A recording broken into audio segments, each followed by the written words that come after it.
Hello. Today's topic is exploring the Bible concept of Satan. We've already discussed in the previous video the Bible's concept on the devil, so let's continue. As regards Satan, let's start with the usage of the word in the Old Testament. The word itself is essentially a Hebrew word that found its way in Greek and eventually into English. In the KJV, it is rendered as Satan, adversary, or withstand. The primary meaning of the word is adversary, one who withstands. Thus, we find it so rendered in 1 Kings chapter 11, verse 14. And the Lord stirred up an adversary unto Solomon, Adad the Edomite. He was of the king's seed in Edom. The original Hebrew for adversary here is the Hebrew word Satan, as it is also in 1 Kings chapter 11, verse 23. And God stirred up another adversary, Rezon, the son of Eliadah, which fled from his lord Adadazer, king of Zobah. This word Satan is applied to any adversary, whether good or bad, e.g. God, who is good, is an adversary to the wicked, as in Numbers 22, verse 22. And God's anger was kindled because he went, and the angel of the Lord stood in the way for an adversary. So look there, Hebrew, Satan, against him.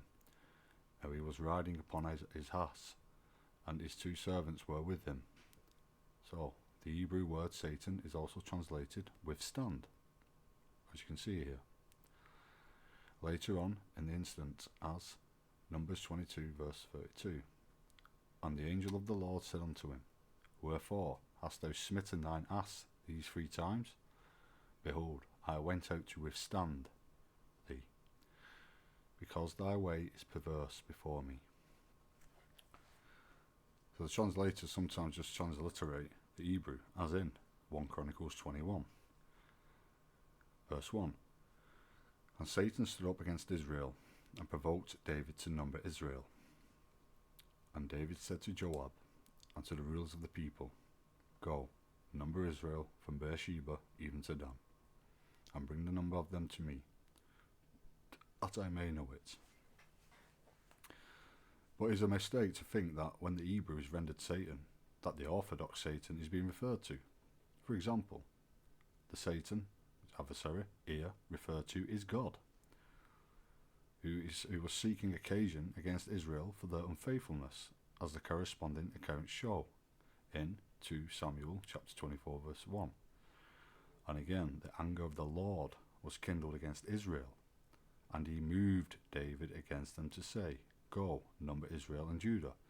So as we can see in the 1 Chronicles 21 verse 1 and 2's account of this time when this happened, we had to go out there and number them.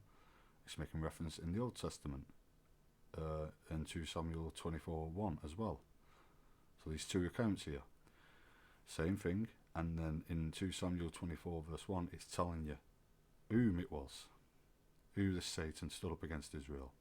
It was the Lord. And again, the anger of the Lord was kindled against Israel, as you can see, and Satan stood up against Israel and provoked David to number Israel in 1 Chronicles 21 verse 1 and 2. So as you can see, this is who it's speaking of. So yeah, 2 Samuel 24 verse 1 again. And again the anger of the Lord was kindled against Israel, and he moved David against them to say, Go, number Israel and Judah. So the law of Moses was infringed in the way this numbering was done, so bringing a curse upon them, which was executed by the angel of the Lord. So if you see 2 Samuel verse 24, chapter 24 verse 15 to 17. The main Old Testament portion usually put forward in support of orthodoxy is Job. This is what they use. But this does not sit comfortable with the traditional view. For instance, Job chapter 1 verse 6, 7, 8, 9, 10, 11 and 12. We'll go through this now. Now there was a day when the sons of God came to present themselves before the Lord, and Satan came also among them. And the Lord said unto Satan, Whence comest thou? And Satan answered the Lord, and said, From going to and fro in the earth, and from walking up and down in it. And the Lord said unto Satan, Hast thou considered my servant Job, that there is none like him in the earth, a perfect and an upright man, one that feareth God, and escheweth evil? Now keep in mind here, Job was a Gentile. Then Satan answered the Lord, and said, Doeth Job fear God for naught? Hast not thou made an edge about him, and about his house, and about all that he hath on every side?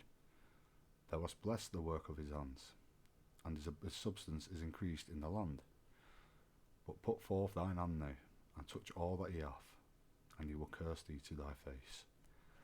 And the Lord said unto Satan, Behold, all that he hath is in thy power, only upon himself put not forth thine hand. So Satan went forth from the presence of the Lord. So, we have to ask ourselves, does the Satan of orthodoxy obey God's instructions such as, upon himself put not forth thine hand? This was God's instruction. Yeah? And would the God of the righteous commission and empower a wicked deity?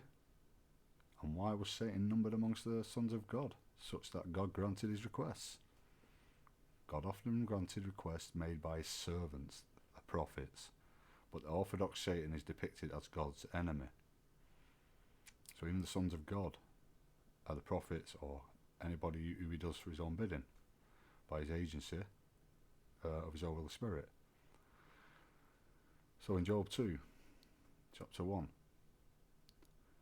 Job chapter 2, verse 1, again, there was a day when the sons of God came to present themselves before the Lord. And Satan came also among them to present himself before the Lord. And the Lord said unto Satan, Hast thou considered my servant Job, that there is none like him in the earth, a perfect and upright man, one that feareth God, and escheweth evil? And still he holdeth fast his integrity, although thou movest me against him to destroy him without cause. So this is the Satan. Clearly this is a son of God. He's must be an Israelite who wants this Gentile destroyed. You know, but obviously the Lord said otherwise. So was God moved by the traditional evil one? Would this not conflict with the essential truth that God cannot be tempted with evil, which we see in James chapter 1 verse 13? Ask yourself that. Job knew his afflictions were from the Lord, and the narrative states the fact at the end. Job chapter 42 verse 11. Then came there unto him all his brethren, and all his sisters, and all they that had been of the acquaintance before, and did eat bread with him in the house, and they bemoaned him, and comforted him over all the evil that the Lord had brought upon him. Every man also gave him a piece of money, and every one an earring of gold. So, we look further into this. So our view on Job is that he lived at the time of the Israel's enslavement in Egypt, because Elihu, who was present, and who seemed to be a Jewish prophet, which you see in Job chapter 32 verse 8 to 18, was born later than Ram.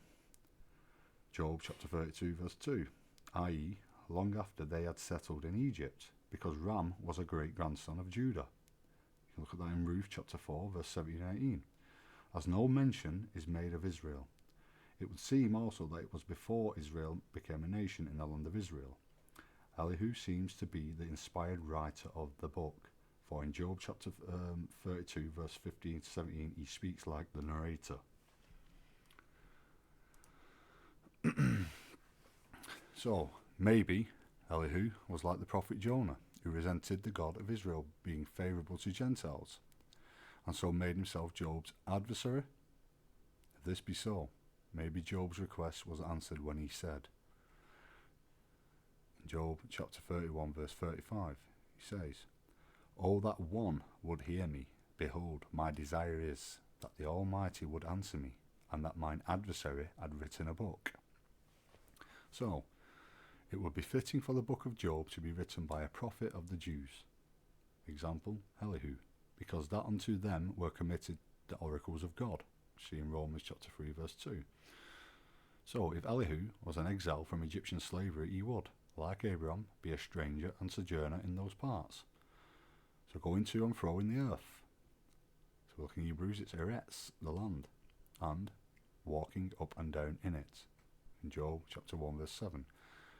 Elihu may well have been the adversary or Satan to Job, doubting Job's motives and resenting, like Jonah, the God of Israel's fellowship with Gentiles. Elihu was clearly familiar with Job and interested in Job's relation with Israel's God. So, we go on to Peter. Before he was enlightened about the sacrifice of Christ, tried to dissuade Christ from going through with it, and so was being an adversary to Christ. We read of Christ's reaction to Peter trying to persuade him not to submit to crucifixion in Matthew chapter 16 verse 23. But he turned and said unto Peter, Get thee behind me, Satan. Thou art an offence unto me, for thou savourest not the things that be of God, but those that be of men. So his reaction to Christ going to the cross was of the flesh. It's what we do in our nature. He wasn't thinking of things spiritually. So Peter was thinking naturally instead of spiritually, as we say here. Here we see a connection with the Bible devil, called by Paul, sin in the flesh. Romans chapter 8 verse 1 to 3. See also chapter 7 verse 17 to 25. This human condition is an adversary to us whenever we try to obey God. As we've heard, for the flesh is weak, the spirit is willing. And so in this connection the words devil and Satan are linked. So in this instance. So we'll look at Revelation 20 verse 2 and 3. And he laid hold on the dragon, that old serpent which is the devil and Satan, and bound him 1,000 years, and cast him into the bottomless pit, and shut him up, and set a seal upon him, that he should deceive the nations no more, till 1,000 years should be fulfilled, and after that he must be loosed a little season. So human deception is of sin in the flesh, or the devil, and so is the great adversary, or Satan, to righteousness. So also the natural ignorance of human nature is as Satan, as we see in Acts 26 verse 18, to open their eyes, and to turn them from darkness to light, and from the power of Satan unto God, that they may receive forgiveness of sins, and inheritance among them which are sanctified by faith that is in me. So we are born in spiritual darkness. Ignorance of God's truth is man's natural state. Let's go to Ephesians chapter 4 verse 17 and 18. This I say therefore, and testify in the Lord, that ye henceforth walk not as other Gentiles walk, in the vanity of their mind, having the understanding darkened, being alienated from the life of God through the ignorance that is in them, because of the blindness of their heart. So these adverse qualities of human nature are as Satan to mankind. So we're always fighting our flesh. It's the adversary towards us. We're always battling it. We want to do things of the that are right and are spiritual and that please God. But we have this battle happening in us all the time. It's our adversary, the devil, in our nature. That is the devil, sin in the flesh. Ephesians 4, verse 21, 22, 23 and 24. If so be that ye have heard him, and have been taught by him, as the truth is in Jesus, that ye put off concerning the former conversation the old man, which is corrupt according to deceitful lusts, and be renewed in the spirit of your mind, and that ye put on the new man, which after God is created in righteousness and true holiness, which the first fruit of that new man, the first fruit of new creation is Jesus Christ. So the deceitful lusts of the flesh are a Satan, and so relate to the Bible devil. Galatians chapter 5 verse 24. And they that are Christ have crucified the flesh with the affections and lusts. Are ye lusts of the flesh? See also 1 John chapter 2 verse 14 to 17 and James chapter 1 verse 14. Not only does the curse of Adam cause ungodly lusts of the flesh, seen 1 John chapter 2 verse 14 to 17, but also mortality and sickness. So sickness is also spoken of as Satan. Luke chapter 13, verse 16. And ought not this woman, being a daughter of Abraham, whom Satan hath bound, lo, these 18 years be loose from this bond on the Sabbath day? So the Satan's binding of this woman seems to have been a slipped disc or similar spinal illness, as stated before. So Luke chapter 13, verse 11. So we look at the verse before. And behold, there was a woman which had a spirit of infirmity 18 years, and was bowed together, and could in no wise lift up herself. So somewhat like an hunchback or an archback, which stopped her from standing upright. So this became a Satan unto her, this ailment of the flesh, this devil in the flesh, one of many devils that that their nature gives us, like cancers and stuff like that. So the natural frailty and mortality of mankind under the curse since the fall of Adam are the Satan or adversary in cases of ill health, like I just said. Paul suffered from painful and disabling eye disorder, which he called a buffeting of Satan. So we see that in this instance. We'll look at 2 Corinthians chapter 12, verse 7, 8 and 9. And lest I should be exalted above measure through the abundance of the revelations, there was given to me a thorn in the flesh, the messenger of Satan, to buffet me, lest I should be exalted above measure.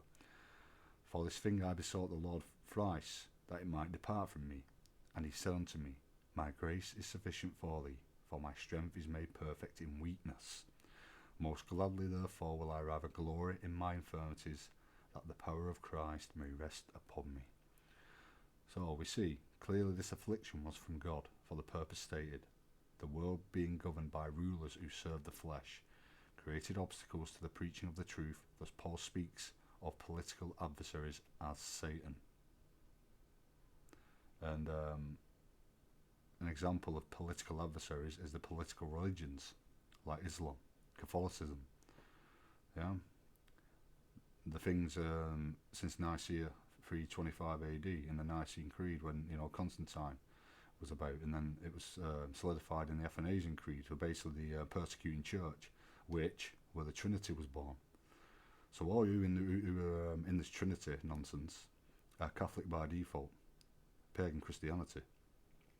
So you might want to just think about that. So we'll move on.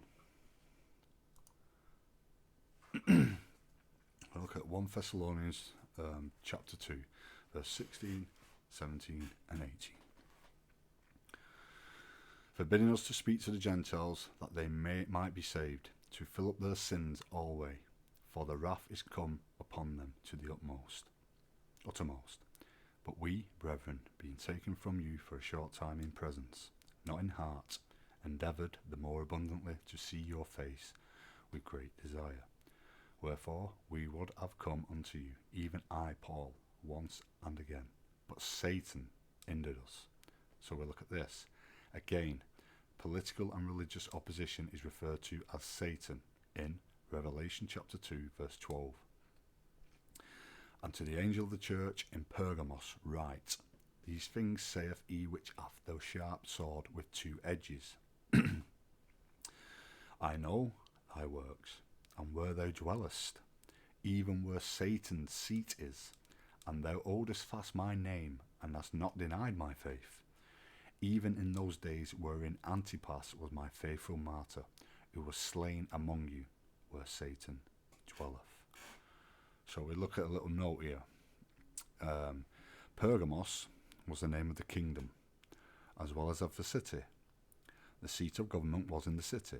It was the metropolis of the Hellespontic Mysia, and the throne of the kings of the race of Attalus, who, to gain favour with the Roman Caesars, had made Pergamos the Asiatic centre of the imperial cult, the defying and worshipping of the Caesars. This made Pergamos a dangerous place for Christians who refused to worship Caesar. Before we close, let's look at 2 passages put forward by supporters of the traditional view. So we're going to go to this is the supporters of the traditional view, the orthodox view, the pagan view, the nonsensical view. So this is for you guys. So we'll look at Isaiah chapter 14, verse 12. How art thou fallen from heaven, O Lucifer, son of the morning? How art thou cut down to the ground, which did weaken the nations. So look at Lucifer. In Hebrew, it means Hillel. That was the Hebrew. The original Hebrew was Hillel, which means brightness. So this translation is only once found in the Bible, and it came from the Latin Vulgate by Saint Jerome, who translated it incorrectly. He used the Latin term for this brightness, this Hillel, which became the traditional Lucifer, Satan, devil, which is nonsensical, which is just nonsense. So, Eastern Bible Dictionary states clearly what this term Lucifer refers to as follows. Lucifer, brilliant star, a title given to the king of Babylon, as we see in Isaiah 14:12, to denote his glory. And so here, heaven is a figure of speech denoting political supremacy. We read at the beginning of this prophecy that it is all about the power of Babylon and its last king. Isaiah chapter 14:4. That thou shalt take up this proverb against the king of Babylon. And we know who the king of Babylon was at the time. It was King Nebuchadnezzar. And say, how hath their oppressor ceased? The golden city ceased. They were marvelled by it. How has this happened? And so further on in this chapter, Isaiah chapter 14, 16, 17, 18 and 19. They that see thee shall narrowly look upon thee, and consider thee, saying, is this the man that made the earth to tremble, that did shake kingdoms? Yeah, this man, this king, that made the world as a wilderness, and destroyed the cities thereof, that opened not the house of his prisoners. So he didn't open the house of his captives, his prisoners, All the kings of the nations, even all of them, lie in glory, every one in his own house. But thou art cast out of the grave like an abominable branch, and as the raiment of those that are slain, thrust through with a sword, that go down to the stones of the pit, as a carcass trodden under feet. So, another prophecy about the fall of Babylon, where heaven is a figure of speech, is Jeremiah chapter 51, verse 53. Thou Babylon should mount up to heaven, and she should fortify the height of her strength.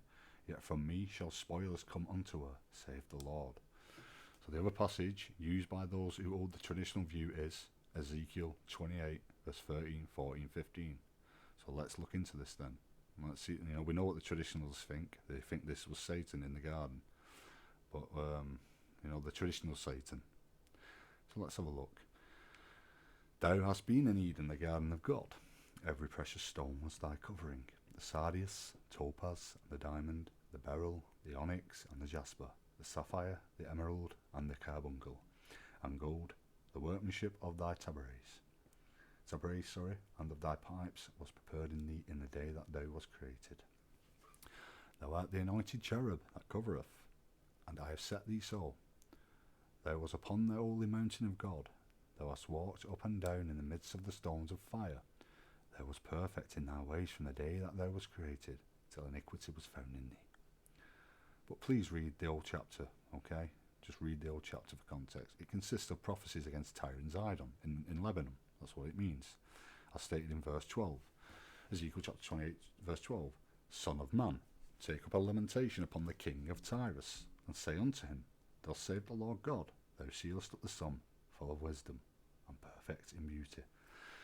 So it's important for context. Yeah, and those people, the traditionals, like to cherry pick verses and use them as doctrine, but they don't read the full context. They choose that. Not interested. Yeah, they're not interested in the truth. They're happy. They're comfortable with a fleshly doctrine. Yeah, like to believe in the pagan myths. That's not in the Bible. So the very concept of a supernatural, fallen angel of evil that, though a god, can nevertheless be killed, is pure pagan. The angels of the Bible cannot sin, nor can they die, as Jesus makes plain in his promise to the believers. Luke chapter 20, verse 35 and 36. But they which shall be accounted worthy to obtain that world, and the resurrection from the dead, neither marry, nor are given in marriage, neither can they die any more, for they are equal unto the angels, and are the children of God, being the children of the resurrection. So we know sin comes in his mortality is in our form now, it's in our nature from the fall of Adam. Sin doesn't dwell in the Most High Heaven.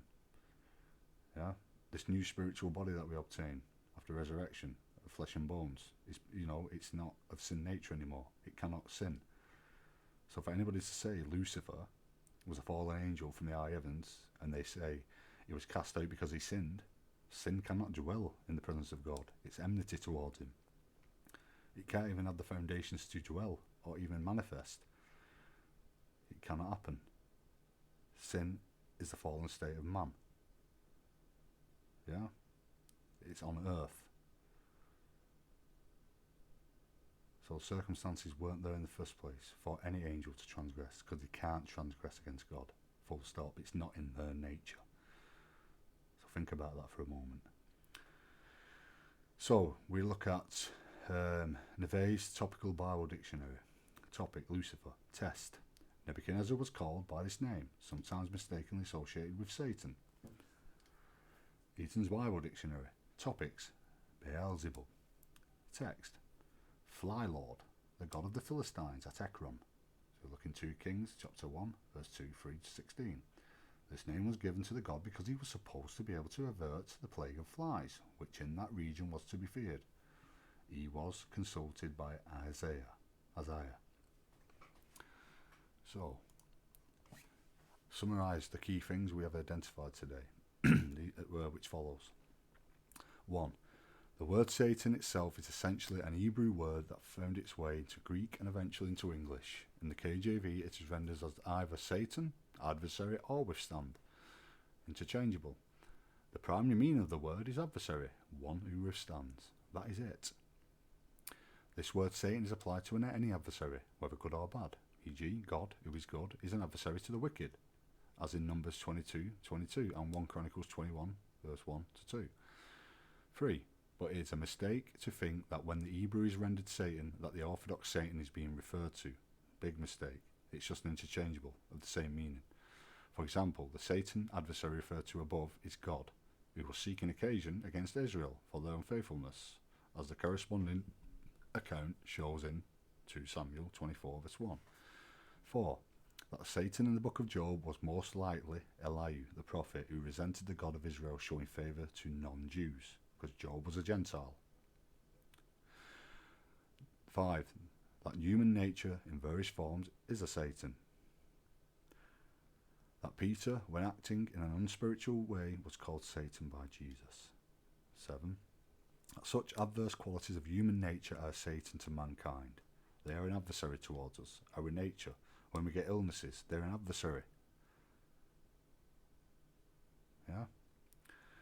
The natural frailty and mortality of mankind under the curse since the fall of Adam are the Satan or adversary in cases of ill health.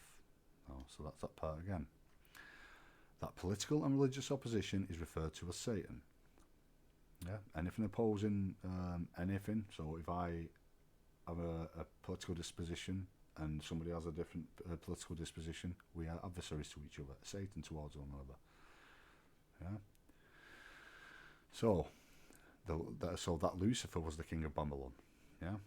So for that mistranslation by Saint Jerome from the Latin Vulgate is referring to king of Babylon. That's who it is.